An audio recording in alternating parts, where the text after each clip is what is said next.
Hi, everybody. Welcome back. I am here, Amina, your pharmacy manager at the Remedy Farm, and I am here with Lala Tagieva. We are going to talk today a little bit about understanding the opposite point of view and really trying to empathize with other people in our community. And also, we're going to touch on some more anxiety, stress, and depression. And she's also going to educate us a little bit about alcoholism as a defense mechanism. So I'm really excited to introduce Lala to us once again. Hi, Lala. Hi, thank you for having me. I appreciate the opportunity. Absolutely. We love having you here.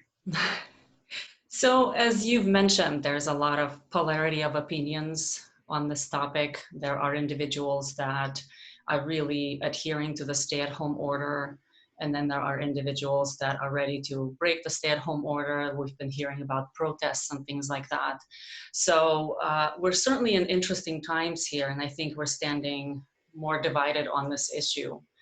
But unlike, I think, some other political things that we've stood divided on before, I think this is different because this is about public health and public safety. So it's also important to understand the driving factors behind what's going on. And there are two major fears at play here that are really primal fears that are wired into survival and well-being. People are concerned about contracting a disease, passing it on to other people, and basically continuously spreading the virus. And then there are also individuals that obviously understand that component too, but are also concerned about the economic fallout and are actually beginning to experience those effects already. And we're talking about things that are really having to do with putting food on your table and having a roof over your head and feeding your children. And these are the kinds of things that are really basic and primal and are very concerning to people. So I think that when we're looking at these kinds of anxiety provoking situations, we also tend to drop into a defense of feeling angry. Well, why are they over there doing this, that, and the other? And it very quickly becomes about rights and freedom of speech and all kinds of other things. But I think the reality is the driving forces here are fear. So it's important as we're looking at the complexity of this situation to really take the other opinions into account and have an empathic understanding of what's going on. What would it be like to be in that situation where you're having to balance out the risks of getting sick and yet having to provide for your family? It's a pretty tough position to be in. So when you start in a place of an empathic understanding, I think tensions just kind of tend to subside. At the end of the day, all of us are going to have to make very individual decisions about our own safety. The future is not predetermined. It is actually unraveling and is being shaped by the decisions that we're making. So in that sense, each and every one of us is held to a greater accountability because again, this is about public safety and a public health issue. So if you're operating from a place of understanding that this is not just a health crisis, but it's also an economic crisis, then by all means, think about ways that you can support individuals in your community, whether you're donating to your local agencies and organizations or more of organizations that are operating on a larger scale like Feeding America or YMCA. I think those kinds of things can really help extend a helping hand to families that are in need. Wow, that's a lot of really amazing information. It's really great to open up that dialogue and try to really understand where people are coming from, right? Because Yeah. without getting political at all, we're just trying to understand the feelings and the emotions Mhm. behind it, right? And Exactly. And it's that's really exactly what we're talking about here is understanding feelings and emotions. absolutely. So it's really great to hear that from you, Lala. How about any of the depression that it may be leading to? Are you seeing anything? Is there anything else that we can, kind of tune into or kind of wrap our brains around or be prepared for, essentially? Absolutely. And I think that there's been a lot of talk in the mental health community about preparing for an increase in anxiety and depression. I think it's happening already. It's already affecting people in a major way.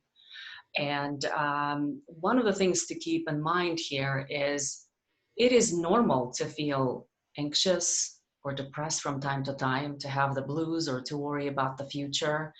But I think that we are starting to cross a threshold into what would be considered clinical symptoms. So I'm going to go over those briefly just to give an idea of what this could feel like. Obviously, besides the emotional components here, there is a variety of physiological effects that happen as well. And it's important to pay attention to your body in terms of noticing the symptoms. Some people will notice stomach issues, or their stress headaches are back. And these are good indicators to just kind of check in with yourself and see where you're at with that. Generally, when you're starting to feel that symptoms of depression or anxiety are lasting a while and they are impacting your functioning, this is definitely a time to contact a mental health professional and have a conversation about being evaluated. Strangely enough, we don't have blood tests. We just assess for a cluster of symptoms that occurs. So let me describe a little bit what those symptoms can look like. People can have a sense of sadness, profound sadness, or a sense of emptiness. Loss of interest in pleasurable activities is one of the symptoms as well. So if you were into fishing or you were into painting and all of a sudden you're just kind of like, I don't really feel like doing any of that. That can certainly be a little red flag, especially if it's something that's happening on a consistent basis. Sleep disturbances, where you're feeling yourself oversleeping or needing sleep a whole lot, which is unusual for you, or not being able to fall asleep and waking up throughout the night, that indicates a sleep disturbance. Appetite disturbance, eating too much or feeling like you don't want to eat at all. Different people cope with stress in different ways. Some people tend to eat more, some people tend to forget to eat at all. Fatigue, restlessness, loss of energy, inability to concentrate, indecisiveness, and especially if things start to escalate to having thoughts of wanting to hurt oneself, that's definitely a big red flag, and you definitely want to obtain an assessment and talk to somebody about your concerns. So that's depressive symptoms. I'm going to talk in a minute about anxiety symptoms. Keep in mind that there's a huge overlap between one and the other. And there's a new thinking in the mental health profession where we're looking at these symptoms from a standpoint of is there a chronic inflammation that's driving a lot of this stuff? So more on that in a minute. With anxiety, you can have excessive worry that you are not able to stop or control. You can have this anxious anticipation of what's about to happen. You can have catastrophizing thoughts where if it's one thing, then it's the other. And then if that's going to happen, then this other terrible thing is going to happen. You might not be able to get out of these thoughts. You can have a lot of muscle tension. You can have a lot of fatigue. You can also feel really restless and unable to just sit still in one spot. Like there's this energy in your body that you're having a hard time releasing, as well as sleep disturbance that we've talked about earlier, and appetite disturbance as well. So these are the kinds of things that I just want for our viewers to be aware of. And if they're noticing a pattern of these symptoms, especially if they're becoming bothersome, consistent, lasting for a while, and they're starting to impair your functioning, definitely talk to a mental health professional. And the interesting thing that we start to do with that is usually our line of defense is substance abuse a lot of the time. Interestingly enough, they've analyzed the numbers of alcohol purchasing between March of 2019 and March of 2020, and they realized that our alcohol sales are up by 55%. So that's a pretty scary number. Why alcohol? It's available widely, it's easily accessible, it is something that is affordable, and it works initially as a great numbing agent. You've got all these concerns and worries, and then all of a sudden, those concerns and worries are on hold for the time being. The problem with alcohol is the fact that it is a depressant. That's how it's classified. So overall, it will make depression and anxiety worse, thus leading to increased consumption. So the concern that we have as a mental health community is that, yes, there's going to be an increase in anxiety and depression that's happening already, but there's also going to be a substance abuse situation that is also going to increase as well. So lots of concerns about that. Um, I know that it's easier to have a drink than go exercise, but I really want for my clients and for our viewers to be aware of the fact that maybe the first line of defense should be some kind of an exercise routine. You know, start off slow with something mild and light. Start with yoga, start with stretching, start with walking. Definitely put on your mask. Go out there and go for a 20-minute walk, perhaps first thing in the morning. That will start to create a necessary shift in your mind. It'll give you necessary endorphins in order to start shifting out of that state of being. We're consistently seeing with research that exercise is fantastic in helping eliminate or reduce anxiety and depression. So that would be my first go-to.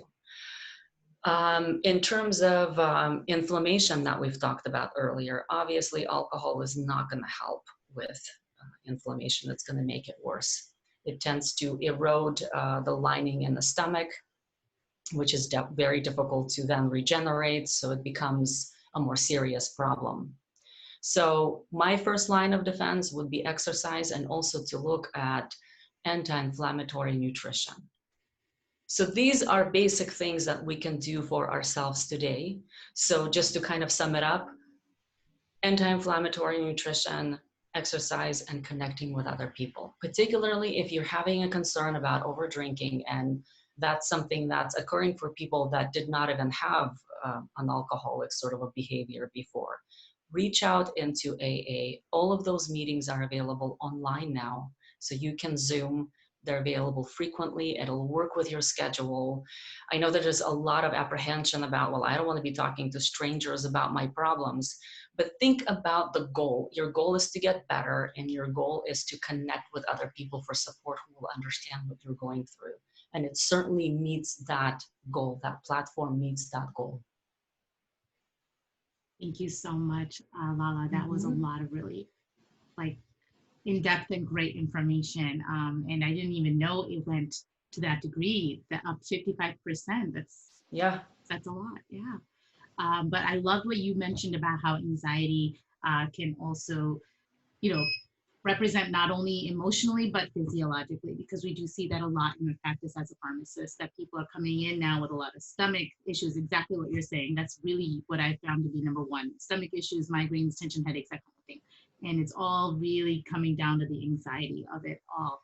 So, and the other thing you said about anti-inflammatory nutrition, that's a lot of things I do tell my patients a lot, that a lot of our overall well-being kind of stems from our nutrition also.